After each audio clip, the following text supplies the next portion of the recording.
Hey everybody, Anish Majumdar here, career coach to the fiercely ambitious. I hope you're having a wonderful day. I want to ask you a question.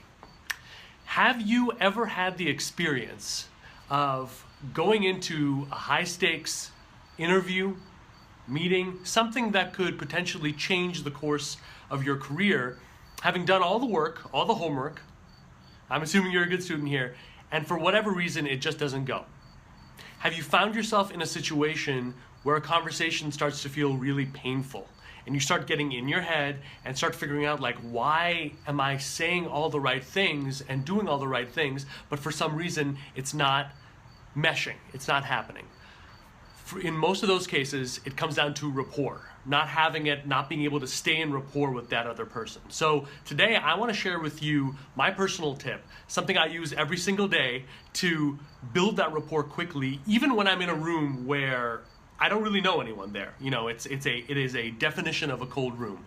Because if you've got that rapport piece, you're going to find that everything becomes infinitely easier. And if you don't have that rapport piece and you don't know how to sort of make that happen for yourself and really change the dynamic of that conversation, then you're really going to run into problems. It's actually a big reason why people end up getting the roles who sometimes are less qualified on paper. They're just in such rapport, or they know how to build it so well with people on the other side, that when that person leaves, you're just like, oh my God, like, this person is fantastic. He's a member of the tribe. There is a way to do that, and I want to show you a little bit. So, why is rapport important?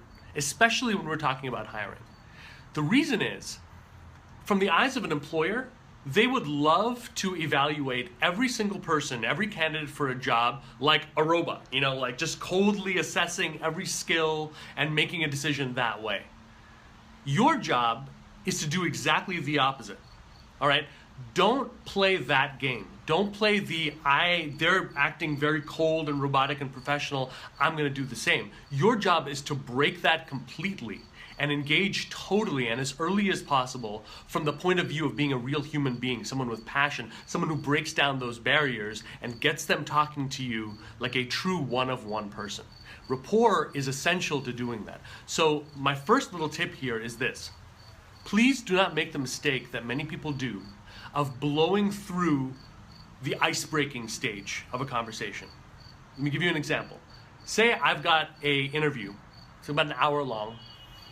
People will show up at that interview and they'll essentially start it by sliding over a copy of their resume and waiting. That is the worst thing that you could do to start an interview, because you are skipping over a prime opportunity where people are actually expecting you to spend some time breaking the ice, all right? So number one, please do not blow over that initial time. Make some small talk, all right? Talk about stuff that anyone would relate to, and you can practice it beforehand, just like an answer to an interview if you have trouble with that piece. You know, I was shy for many years in my entire life, and I still am. I've just learned a couple of strategies, and one of it is that, you know, practice a story about your family. Practice something about watching your son or your daughter grow up.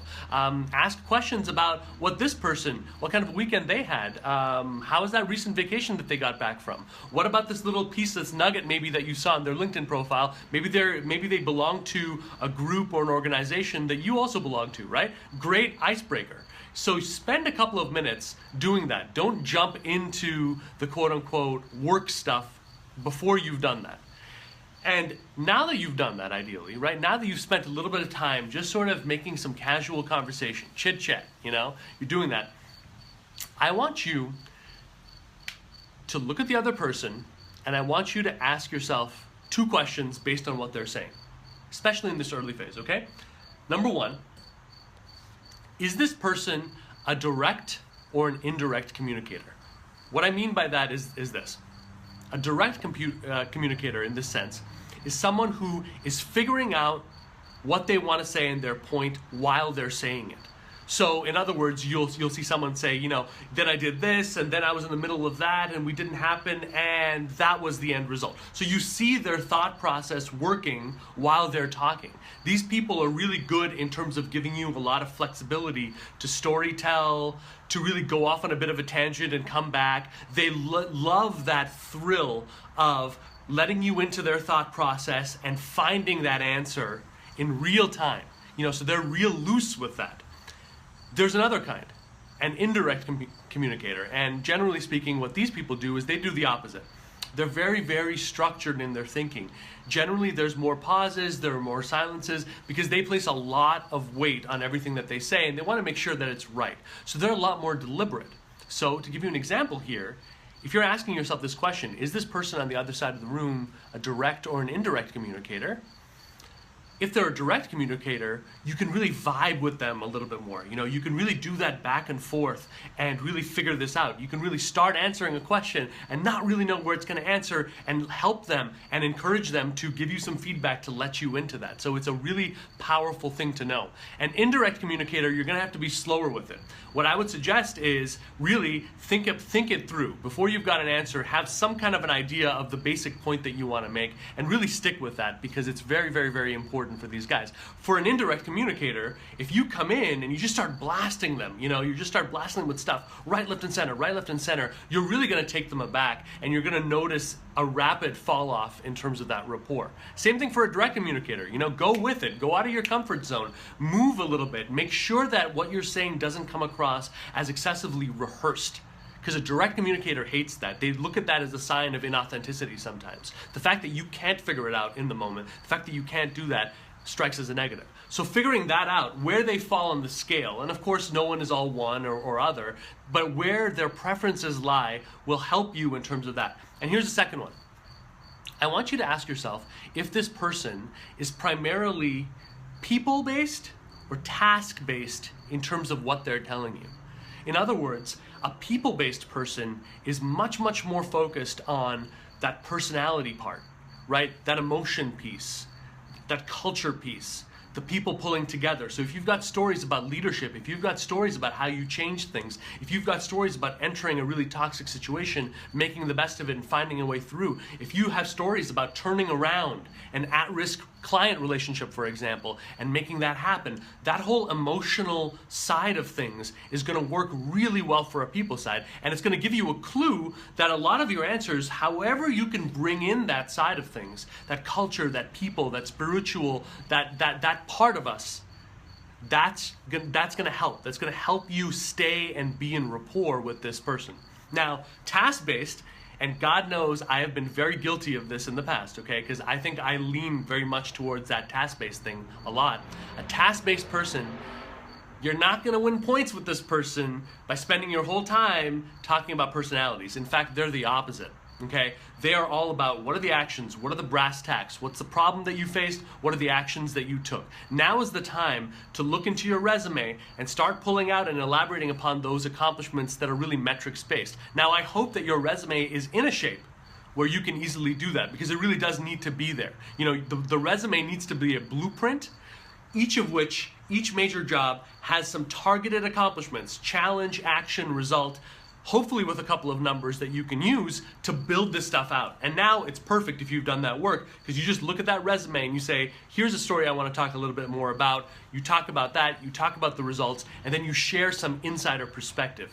Also, a person like that who's task-based can be a wonderful, wonderful source of background information in terms of what's happening at that company. So if you're telling them hard line, tasks, objectives, outcomes, right? You're giving them that stuff that they want to know about. You're establishing trust that way, because a person like that, they find trust and authenticity in those details, in the actions, in what you did, not what you said. If you're doing that, you can always flip over an answer and say, okay, so this is what I did, for example, on the cybersecurity front at this company.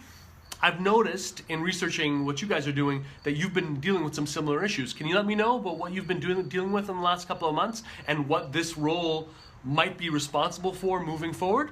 Great way, right? Every answer in an interview is a potential opportunity for you to get the dish, to get the background stuff, to get those details. So a task-oriented person can be much, much more aligned with that. A people-oriented person, what you want from them after you leave, you want them basically saying this: I like that person. I really, really, really like that person, and I trust that person. That counts a huge, huge way for that. So those are the two questions, okay? When you are in a cold room, when you don't know the other person, when there is no rapport, rapport should be the number one thing that you should focus on before you get into the details of your work history and everything else, before you start making your pitch. Build rapport. And the two questions you should ask yourself is, Number one, is this person a direct communicator or an indirect communicator? Direct, remember, they're figuring it out as they're talking. Indirect, they're much more deliberate. They're never going to talk unless they know what they're going to say. And secondly, is this person largely people-based, i.e. personality, emotional, or task-based, i.e. metrics, actions, give me the brass tacks, give me all the stuff, that's gonna let me say this person is credible, you're awesome, I want to know more from you. And that's the ultimate goal. That's what rapport is all about. At the end of the day, rapport is likability. Rapport is saying that was not an effort, that was not a struggle. This person is like me. And once you've got that, that is such an important piece of that success puzzle.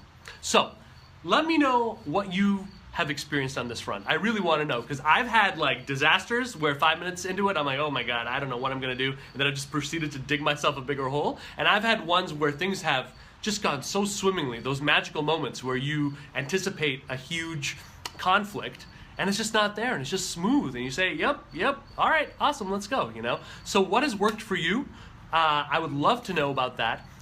Hit me up, shoot me a comment, engage with me. I love that. It makes my day every single time. And I look forward to hearing from you guys. Thank you for learning with me, and I'll talk to you guys soon. Have a wonderful rest of the day. If you like that video, I encourage you to hit subscribe to get other expert tips and strategies that will take your career further.